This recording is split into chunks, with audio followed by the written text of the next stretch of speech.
Hey photographers, is your camera capable of more than the kit lens delivers?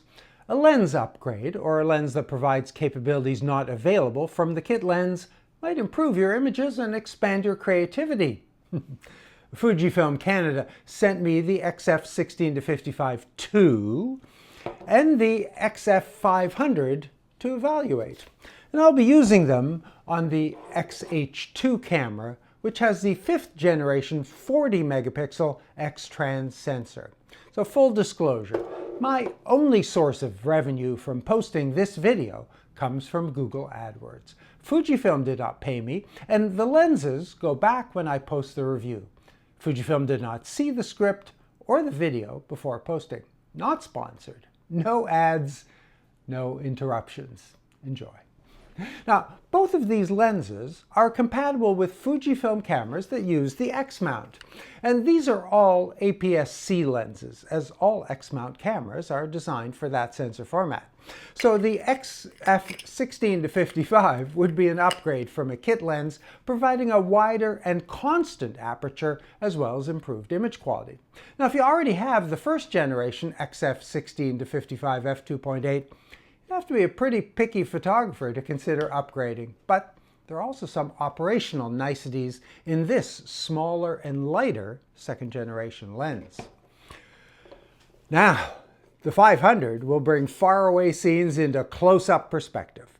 If you'd like to take close-up photos of faraway subjects, this is your jam. As an example, the 16-55 fully zoomed will take this image from the back of the hall at Hughes Room in Toronto. The 500 brings you up close. But let's start with some photos I took with the 16-55. Now, it provides a field of view from 83 to 29 degrees, and on a 35mm sensor, that would be 24 to 84, a comfortable and very usable range for general walkabout photography. Now, the original XF 16-55 was my stills and video go-to lens for years with the XH1. Lovely lens. And when the first generation was released, sensors delivered 24 megapixel images. This new lens is designed for the latest generation of 40 megapixel sensors. That's for pixel peepers.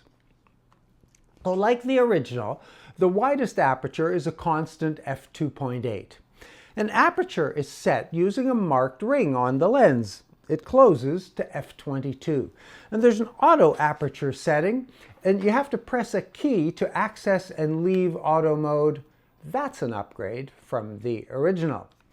And the aperture ring has clicked detents, or using this switch, the clicks and detents are disabled. Also an upgrade from the original. So the aperture ring is closest to the body, and both the aperture and focus rings are knurled for use with a follow focus rig. Now, the middle ring sets the focal distance, and it's large with a soft rubber grip and turns smoothly. But for video, I'm finding seamless stops and starts difficult. Caps, hood, and protective bag are included. So the filter diameter is 72 millimeters. The original was 77. And Gen 2 tips the scales at 410 grams. That's over 200 grams less than Gen 1. So the lens extends when zooming at its longest, a little over 12 centimeters, about the same. And the closest focus distance is 30 centimeters, about 6 centimeters of the height of this construction figure. And at f2.8, a very pleasant bokeh.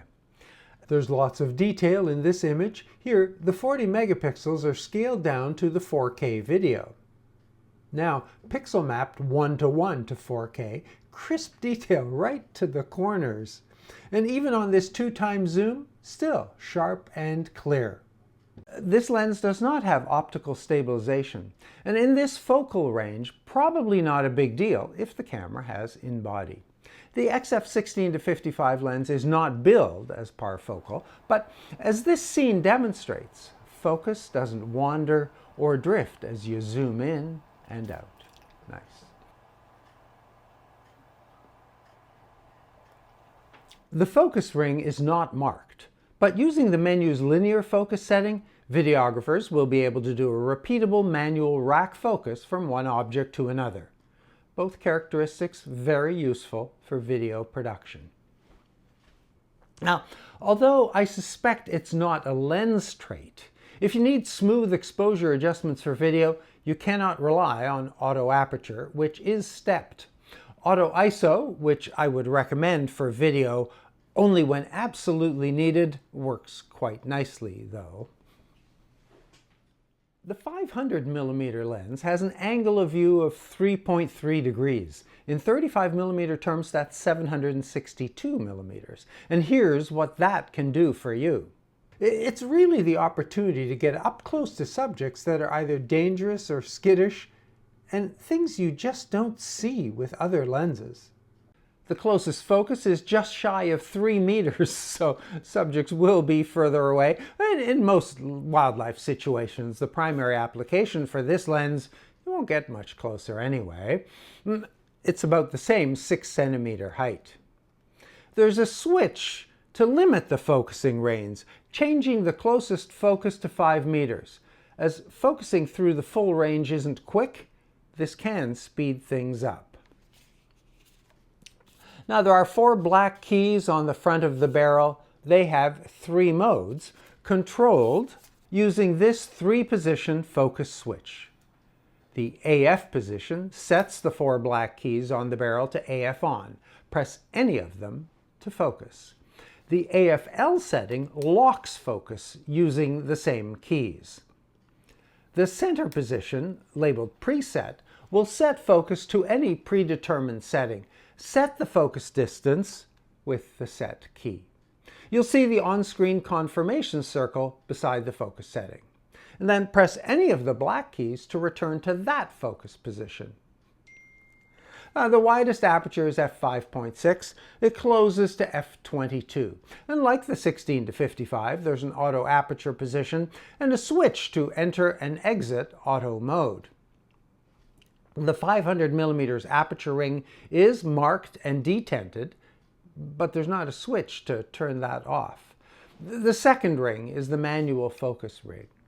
The 500mm is optically stabilized. A switch turns it on and off. When it's off, the steady hand icon appears screen left. And stabilization is both impressive and useful. At this distance, this handheld shot with stabilization off, and now switched on. The filter diameter is 95 millimeters. The lens weighs 1.3 kilos.